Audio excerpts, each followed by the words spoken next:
You're listening to episode 150 of the Small and Supercharged podcast with Ria Freeman.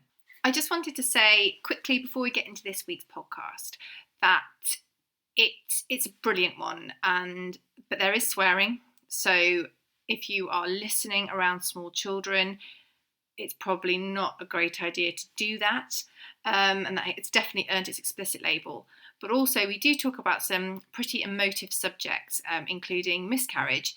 So I just wanted to give you a bit of I don't think the word trigger warning is quite right, but I just wanted you to be aware that if you were feeling particularly sensitive towards that topic, this might not be the one for you.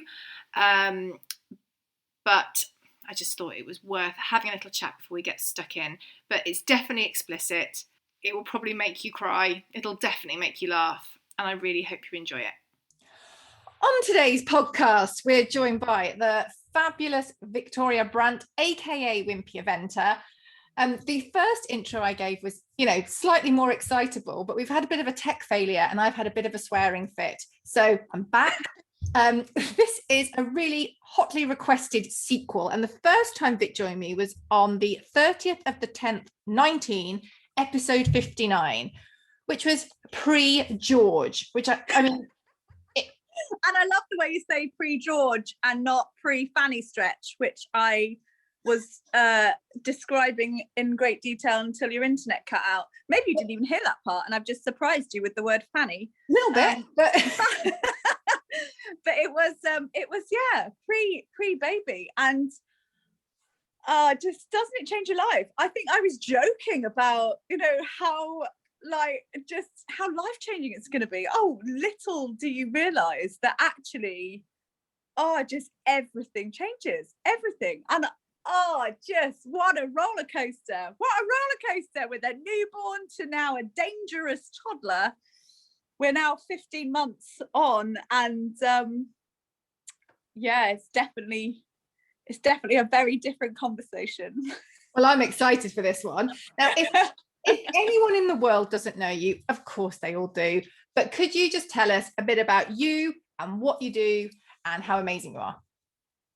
Well, currently I herd children or child away from dangerous objects. That is my main career, not a path I once thought I would be taking, but child wrangling is probably, I'd say, 70% of my working day, and probably cleaning up is the other 26, and then I've got 4% left for wine drinking, the occasional shag, and I might fit a ride in. No, essentially I started a Facebook page that turned into a business, and this business was around writing of books. I run camps. It is a route to all of your confidence goals. So that is around the equestrian industry only. I do not offer confidence in any other areas of life, just in case anyone was looking for any kind of sexual help. I happen to have stumbled upon a rather fruitful marketing career that has now led me to self-employment and, well, just a nice, easy existence in the countryside and not having to put my baby into childcare full-time has been an absolute blessing. So I've worked really hard since 2016 when the page first went live. I've worked just really hard to bleed it dry of all of its ethers. I still post on there quite regularly, but it has definitely slowed down since I have been very time short. And the mum juggle is something that is it's just a hidden entity that nobody can explain, isn't it? You just get to that point in your life where you're juggling and you're really good at it, but no one taught you how to do it. So I guess we're going to talk a bit more about that as we go on, but definitely something that is very high in my life on the daily is the mum juggle. So that's where I am. I'm I guess like a I hate the word. I'm a businesswoman. I'm an empowerment expert. I'm fuck all to a lot of people, but I'm everything to some others. So that's who I am. I'm literally thinking, how many explicits can I put on a podcast? And I think it's only one. So I might do a little intro just going, now, this is not one for listening to with the kids in the car. I'll try and calm the fucks. I'll do it from now. I'll calm the fucks from now. So if you want to turn it back up, don't be afraid.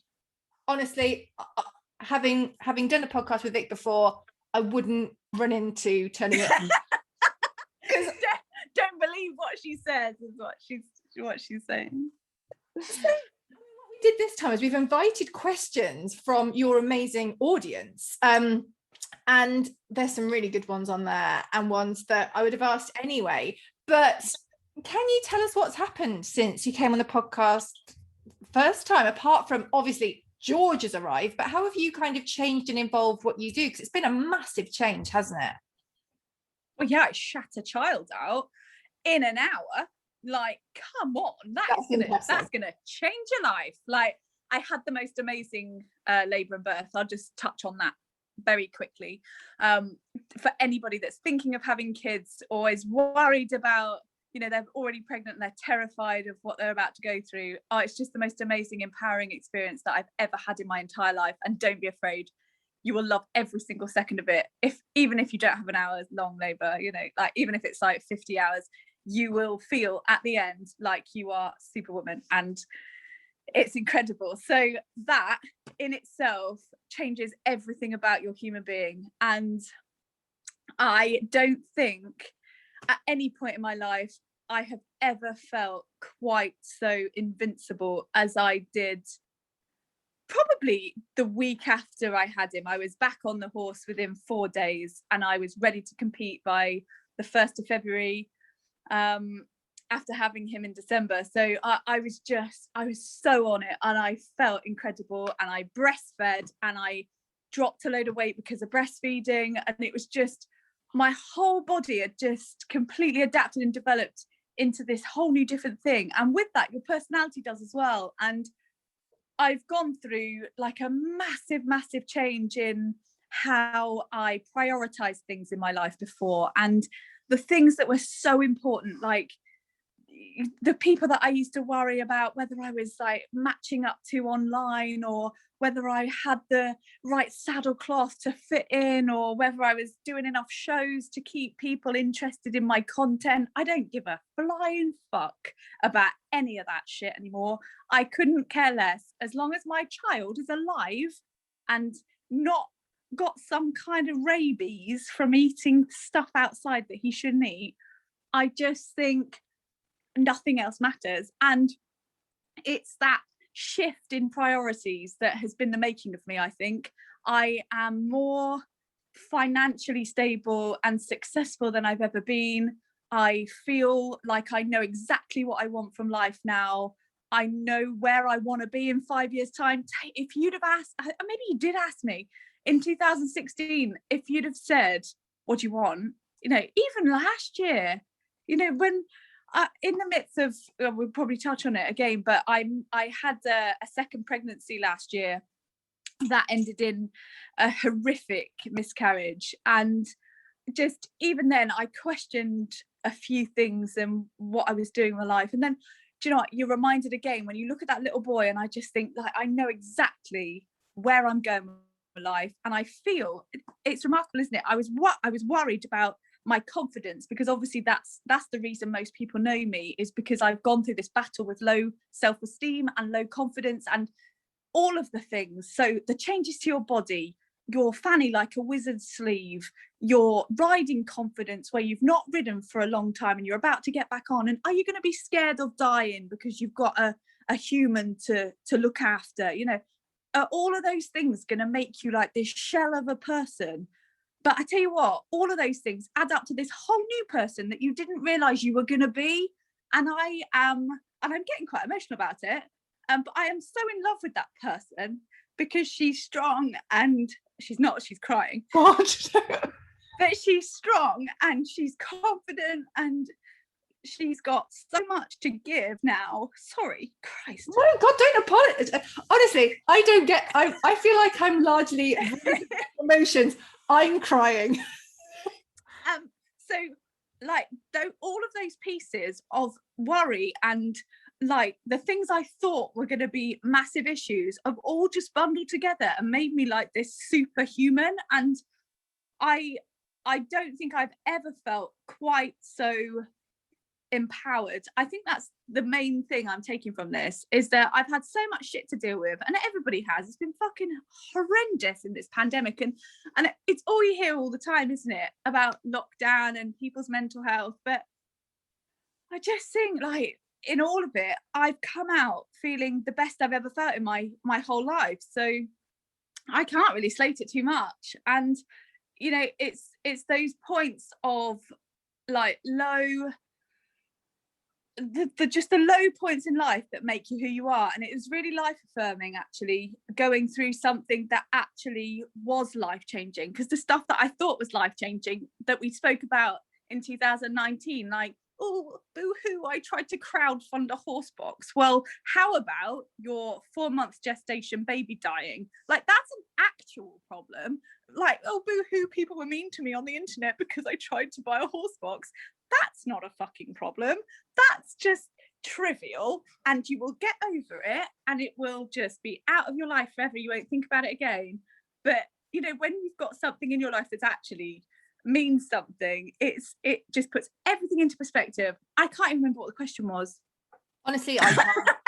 I can't, but I don't even care that I can't, because I think that we could end it here. We're not going to, but I think that is such an amazing way to look at it, because obviously the last year we've all been through a pandemic, but you very openly shared about your awful miscarriage online as well, which I mean, I could tell then that you didn't even want to say the word, and that's why I think I addressed it, because there were so many people that didn't want to say it. And the more and more I shared with friends that I had confided in, the more I found people understood and had been through it. And I thought, if it's something that so many of these people are talking to me back about, where either their friend had had a miscarriage or whatever it was, I just thought, well, why is it not the done thing to share that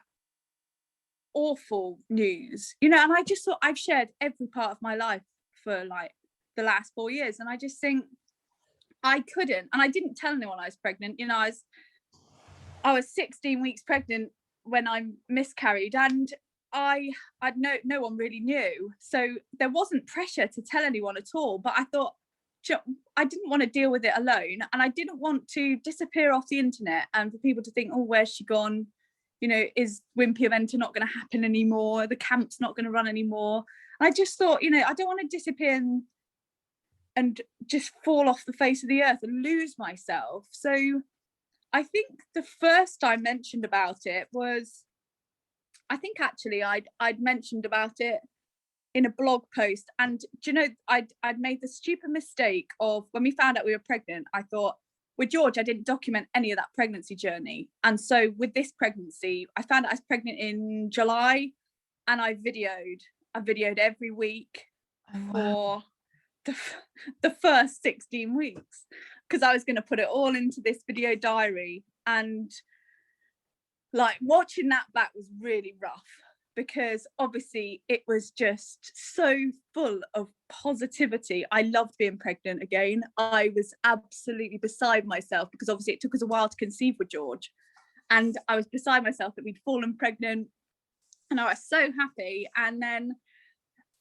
we went for a private gender scan, because I had felt a little bit uneasy. I had no bleeding, no nothing. So if you're pregnant right now and you're listening to this, please don't be afraid of miscarriage, or even, you know, missed miscarriage this late on. It happens to like 0.08% of pregnancies. So please don't feel worried that this will happen to you.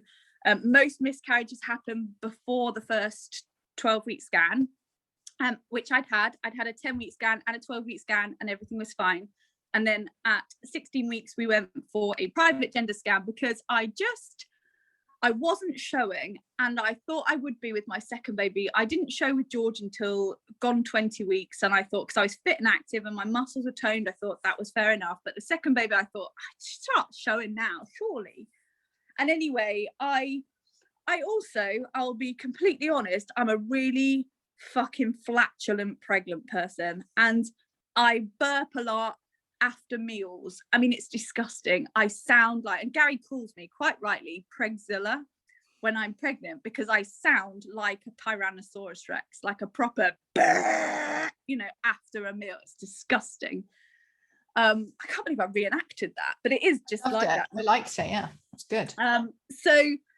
And that had dropped out. I wasn't getting that anymore. And I just had this niggling feeling that something was a little bit array. And I had no idea that the baby had died at this point. So we went for the private gender scan.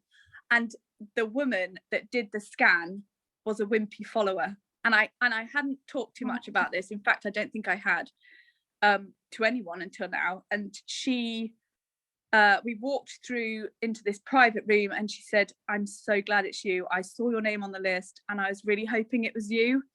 And we were so excited. And Gary and I sat down, we talked about the boots I was wearing. And she's like, oh, I'm a proper Wimpy fan. And then she had to then deliver us the news that our baby had no heartbeat or fetal movement and it had in fact died. And she measured it at 14 weeks and 3 days. And she said, I can't, I don't know what to say. I feel like she was so upset for us, more than we were, because obviously the shock for us, for her, it was like, I can't believe I've had to tell Wimpy that her baby's dead. You know, like that's so shit for anybody to have to deal with. But for somebody that kind of, you feel like you know someone, don't you, when you followed that journey online, and to feel like she knew us and have to tell us that our baby had died. I mean, I sit there now and I think about how surreal that experience was. And I think about the smell of the room and how dark it was and the screen in front of us. It was a big, posh, private suite with a big TV screen in front of us with this baby on there that looked fine, but just wasn't moving. And she searched for ages for a heartbeat and there was just nothing there. And Gary was just sobbing. And I just said, it's okay. I just rubbed his hand. It's fine. We'll deal with this. It's okay. And I didn't react. It's okay. It's fine. And I remember he went outside and I rubbed the jelly off my tummy. I said, I'm going to have to go for a pee because you obviously have to have a full bladder when you have these things. So I was busting for a piss. And she took me to the toilet and she's like, you all right? And I think she was obviously expecting me to cry. And I said, I will be when I get outside to my husband, because he was so upset. I had to be there for him. And I actually even had to drive us to the hospital then because he wasn't in any fit state to do it. And I then don't think I actually broke down until we got home, really, because I had to be strong in the hospital and tell them what had happened. And I just had to explain that, that like my baby that is still inside me has died and my body has let me down. And I just couldn't explain enough how frustrated I felt that I'd been let down by my body like that. I mean, why wasn't I bleeding, or why wasn't anything else happening? And do you know what? The process for miscarriage that late on, there's a massive black hole in the NHS, and it's something that massively needs to change. But that's a story for another day.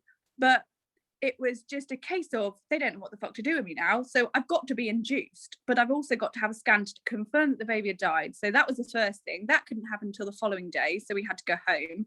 And then after that scan, your baby's dead. Right. So we have to now wait, because I wanted a surgical procedure to remove the baby, because I just, the thought of labouring and delivering a dead child was just all too much for my brain to cope with. And anyway, that wasn't an option either because of COVID. And so I had to go in on the Thursday. So this all happened on the Saturday. I was left until Thursday with my dead child inside my body until Thursday. And that was the head fuck. I genuinely cannot explain how emotionally difficult that was. But that day that I went in to deliver, I thought I'd feel a massive sense of relief, until I then had a retained placenta and lost quite a considerable volume of blood and had to be like shipped off for a transfusion. Oh, God. So it was all just a massive sack of shit. It's like a whole whirlwind of shit. And from going from that, I remember it so vividly, the lunch we had together before we went in for that appointment, and we were going through what we were going to call it, what gender we thought it was going to be. Gary was adamant it was a girl, and we chose some names that we both liked, and then just your whole world crashing around your ears. And even now, you know, I feel like a wobble in my voice, and it's not sadness for what we lost. It's the emotional tiredness that you feel going over and over and over it until you find some acceptance. And for us, we have only just learned that the gender of the baby was in fact a boy. We found out last week, or the week before last, and we've got our autopsy appointment to go through like the post-mortem results. That's next week, which is just, I just think it all should happen much sooner than this massive delay, because the closure has just not been there. And now I feel again like a completely different person, because you've come through something so monumental. And it's funny that I feel so out of that category of baby loss, because a lot of people wouldn't class the miscarriage part, because you haven't given birth to a live baby that has then died. It's so hard to feel acceptance, to be part of this hideous club, when you feel a fraud because you haven't held that baby in your hands, and you're yearning for that feeling all the time. And that's only just left me, you know, it's only just left me now. That desperate need to feel a baby in my arms has only just gone. And you know, we're March now, and my baby died in October. So I just think, like, for those people that are really struggling with just any kind of trauma in their lives, time, and people say, oh, time's a healer. Well, it fucking is, friend. It is. And you won't always feel sad, but each month has days, and each day has hours, and each hour has minutes. And I just think all of those seem so long when you're dealing with something so massive. And now it's over, I can finally feel like that amazing woman again that I felt like before all of this happened, and even more amazing that I can get to help other people feel better about situations like this, because I never had first-hand knowledge of any kind of life trauma. And just to have that arsenal is just, it's such a powerful tool to be able to say, do you know what, I know life can be really, really shit, but you will feel better soon. And just to be able to say that and mean it and know that it's true, it's incredible. It's the best feeling I've ever had. I mean, again, I can't remember what the it doesn't matter what the question was. Don't worry about it. It doesn't matter. I think, though, you know, obviously it was completely horrific, but the fact that you've managed to, I'm not going to say turn it into a positive, because that sounds like I'm belittling what happened, and I don't want you to think that at all, but you're using your life experiences to go, I'm going to help people more now. I think that's amazing. Thanks. But I feel very selfless doing it, and for the first time as well, because everyone has a motive, don't they? You know, you're nice to someone because it makes you feel good. I mean, it's like a double edge, isn't it? I genuinely feel like if anybody has any kind of, like, and I do remember at the time when I put the post out about the miscarriage, I was talking to at least 6 other women. I mean, I put the post out probably a month after it had happened, but there were people going through it that week that messaged me saying, yeah, this has just happened on Sunday. And I just, like, I was so glad to be there for them.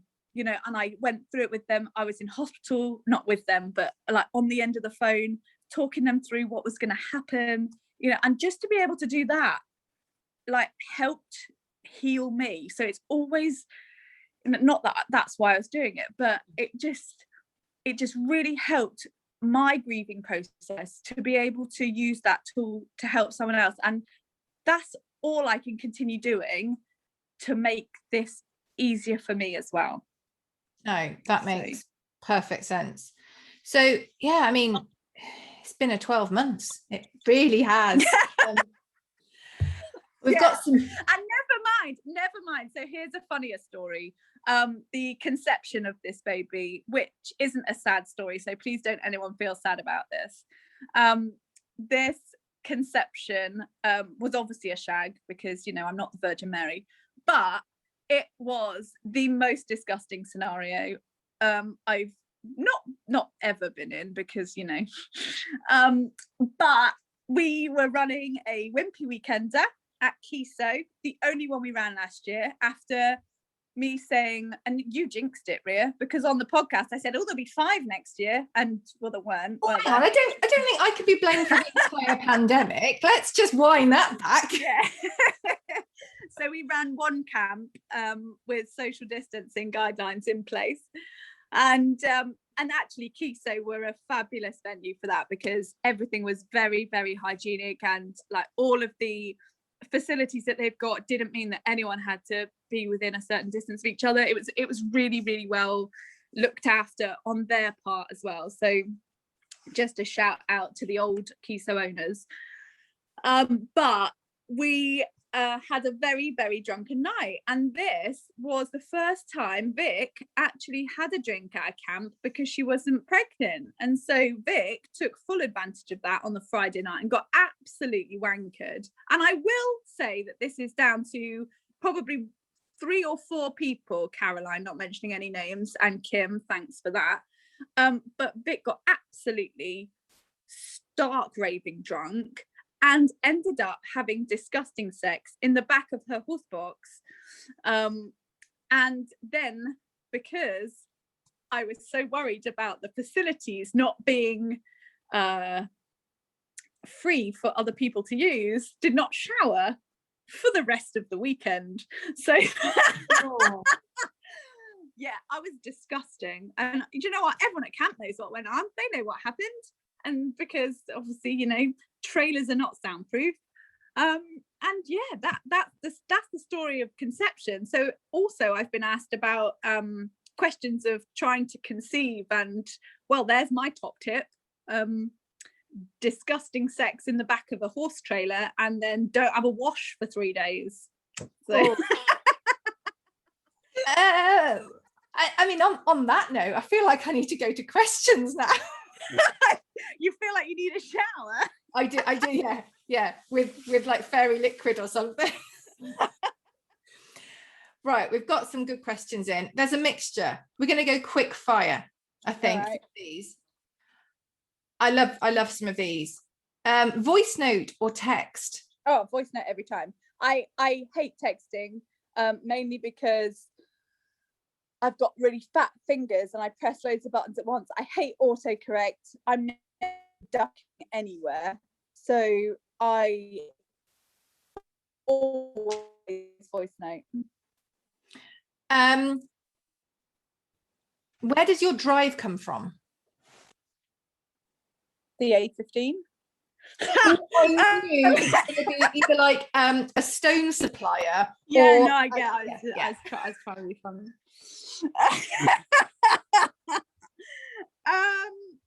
My drive comes from very different sources, I think. So I have the drive this year to get out at 100, and that is a bone to pick with 100 that I don't feel like I've succeeded in something that I once set out to do. So that's stubbornness. So that's one thing. Stubbornness is definitely a driver.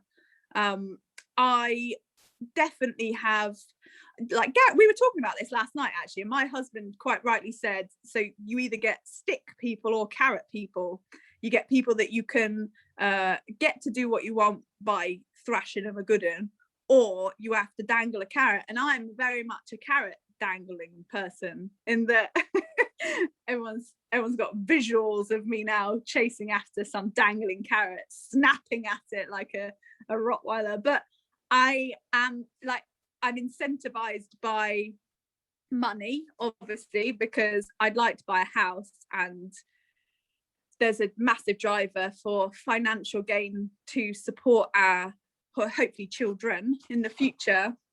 So finance is a driver, and I definitely think that feeling somebody improve, so seeing improvement in others and what they can take from me and use for themselves, is the biggest driver I have. And I think of this one person when I say that, who came to my first camp and went home, and she seemed so quiet and nervous at the first camp, and then she's come back to every bloody camp I've ever run, and she's got now 2 young horses, and she's just incredible. She's incredible. She's producing these 2 young horses. I mean, she was genuinely probably one of the most nervous cases that I've kind of taken under my wing, and she is just remarkable. She's a remarkable human being, and she has just proved to me how remarkable she is. So, and that keeps me going. That people like her keep me going. So yeah, stubbornness, money, and helping others. Mum juggle, how do you do it?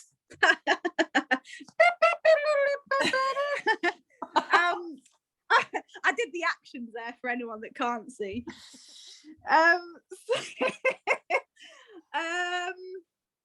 Well, a lot of people think that I've got a lot more help than I have. So I don't, like, Monday to Friday, my husband works really long hours, sometimes in London, sometimes he's away. So I do pretty much, I'd say 90% of the parenting. I have George in a day and a half a week at a childminder now, which is the day and a half that I devote to work. And then I ride either in the morning when Gary's around before he goes to work, now it's light enough, or I wear a baby carrier and I will lunge whilst wearing the baby, which is fine, but he insists on holding the whip. And unfortunately, like, Pat is quite a lazy horse, so I do need to carry a whip, but having it like waggled around all the time, it means the horse is going like the rate of knots on the end of the lunge line. With George shouting, stick, stick. So Pat's just flying around on the end of the rope. And also, I think having really good timings for stuff. So I got the baby into a really good routine quite early on. And I think it's really good to be massively strict with bedtime, because I cannot tell you how easy our boy is now to put to bed. He goes down within 10 minutes and I never ever go back up. So he's done that from probably about 10 months old, I'd say, like religiously. We've done bath, bed, he's gone to bed at 7 o'clock, and then that time is my own. And in the summer, there's then time to ride. You know, I don't have to worry about Gary having to go up and deal with the baby that's crying, because he's an amazing dad, but like I just wouldn't put that on him, because it's easier just to do it yourself as a mum, and I it's a bad attitude to have, probably. And you know, sharing childcare would probably be much easier, but I'm very much the lion's share, and that is out of choice. That's not because he doesn't want to do it. So yeah, mum juggling it's different for everyone, and I know a lot of people worry about that, particularly when they've got horses, but you can do it. You know, I got a playpen for the yard because that seemed like a sensible thing to do, and actually it was a complete and utter fucking waste of money, because the kid just sat there screaming in the playpen, didn't want to be in there, no matter how many toys I gave him. Like, he didn't want to be in there, he wanted to be like crawling around eating the dirt. So that's what I let him do. And it's when you get to that point where it's like, oh, you just don't care what they put in their mouths. Like, he's permanently got a rash around his face from eating something he shouldn't. And I just think he's going to learn. He'll gag it up if it's gross. Like last weekend, he ate a massive lump of chicken shit. And I just think, you are just the most disgusting child I've ever seen in my life. But do you know what? He's got a great immune system. And he won't do it again because it did taste foul. I could tell by his face. So I just think it's being chilled out enough to let them not stress you out too much, and to try and just get stuff done around them. Because do you know what? My child doesn't want to stay indoors and play with toys. He wants to be outside, and that means I can get jobs done out there. So it does help being on a yard where I just got a field and it's not like a busy livery yard. So I don't have to worry about where he is on the yard. And my horses live out, which again is a massive help. So there are things you can do to make your life easier, but it doesn't mean to say that you have to give up horses or give up anything. You know, you can still be that person. I mean, I probably do more now activity wise for myself than I've ever done. So yeah, it's definitely doable. Definitely doable. How do you keep your hair so radiant? This isn't just a question from me to you. This is one of the questions that your fans and followers asked. Frylight. If anyone watched my story, no, it's not Frylight. Someone told me to put coconut oil on my hair, and I used Frylight, and it wasn't the same thing apparently. My hair is very dry, and I don't wash it very often, so I don't know whether that helps. But I usually get comments about my skin as well, which is weird because I never ever use a filter, and I very rarely have a wash. I think it's a lot to do with your diet and how much fluid you take in. I'm not going to say how much water you drink because I don't drink that much water, but I have several cups of tea a day, which are like 99% water, and then wine is liquid. So yeah, I think it's liquid intake. I think a lot of it, hair, skin, nails, usually in good nick because of the amount of wine I drink. There we go, top tip. Do you think blogging's dead? I think we had this conversation before we went live, that my website stats are higher than they've ever been, and I think my views are around 70 something thousand a month, and that's higher than my Facebook post reach, a lot higher. My Facebook post reach is about 40 something thousand per post, and my website stats are higher than that. So I don't think blogging's dead at all. Either that, or like people are searching for another Victoria Brant and like ending up on my site. Maybe there's another one that's like really famous and they're like, oh, that's not her, click off. Sure, that's not the case. No, I think they're reading old competition posts. There's a lot of people that have obviously been through my pregnancy journey.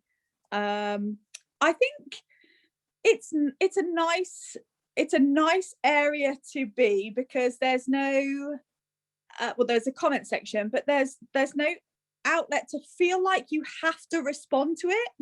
So on Facebook you're reading something and you think, oh, I better reply to that or put a comment under that or like it. You know, there's no pressure to engage on a blog, and I think people like that. I think the trouble with like social media blogging, or you know, just posting and like the quick content of Instagram and TikTok is brilliant as a quick fix for feeling like you've got friends, but I think blogging is definitely for entertainment now. Very much not dead, alive, some may say. Very much alive. Not dead, honestly. Tell us what we can expect coming up from you. A lot of swearing. No, do you know what? I was in two minds whether to say anything about this, because my gut feeling is that it's not going to be ready for when I'd like it to be ready for. So I am working on something at the moment, which is it's very time pressing, and I need to get it done before somebody else thinks of this idea. Okay. But you know, no one can do it like another person, so it's fine. Have another go, you know, later on. But I have been working on another book for probably about a year, and it isn't anywhere near finished. But it is a self-help guide for equestrians. So where before I published my memoirs in the trilogy of books. This is taking everything away from Diary of a Wimpy Eventer, and this is a book for anybody that suffers with any kind of low confidence, low self-esteem, of just a wobble in competition nerves, like any kind of reason that you would feel inadequate in any way. This book is going to solve everybody's problems, and I am confident that the content that's in there, because it's taking me so long to research and write, it's not like anything anyone has ever seen that exists as of today. So Wow. I have been working with a lot of different people for like case study projects, and psychologists and hypnotherapists, and just lots of people that can help make this a really valuable reading experience for somebody that really needs it. And I don't even have a title for the book. So my husband's suggestions include Stop Crying, Start Riding, Should Have Bought a Fucking Hamster, or words to that effect. So it's essentially going to be the best thing I've ever written when it's finished. That was amazing. Which is not yet. Yeah, I can't wait actually. And it's something that I've been wanting to do for such a long time, and something that I know will benefit so many people. It's not just for people that want to compete, it's not just for people that have a horse, it's for people that want to feel worthy within themselves, and who doesn't want to feel like that? So that is a massive thing that's sitting on my shoulder all of the time. Camps, I don't even want to say how many I'm running this year, because it'll probably but there's camps happening. Yeah, there are 3 at the moment, that are 2 that are sold out at the moment, 1 that's about to go live at the end of this month, and then I have another venue in the pipeline, a northern venue, like north. I think I'm looking at one in Scotland. So oh wow.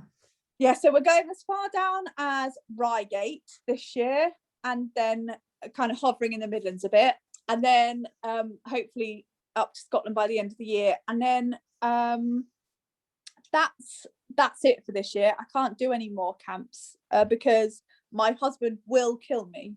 So I don't think, other than that, I have time for much else aside from, well, I'd love to be pregnant again by the end of the year. I really would. I'd be lying if I said I wasn't. And do you know what? I have said a few times, oh, we're going to wait a year now. And I just think, that you're just lying to yourself. Like, we're not actively like seeking a pregnancy, let's put it that way. But if it happened, I'd be elated. So miscarriage definitely hasn't put me off, but I'd like another baby. So I don't feel like I'm finished yet. Vic, tell us all the places where we can find you online.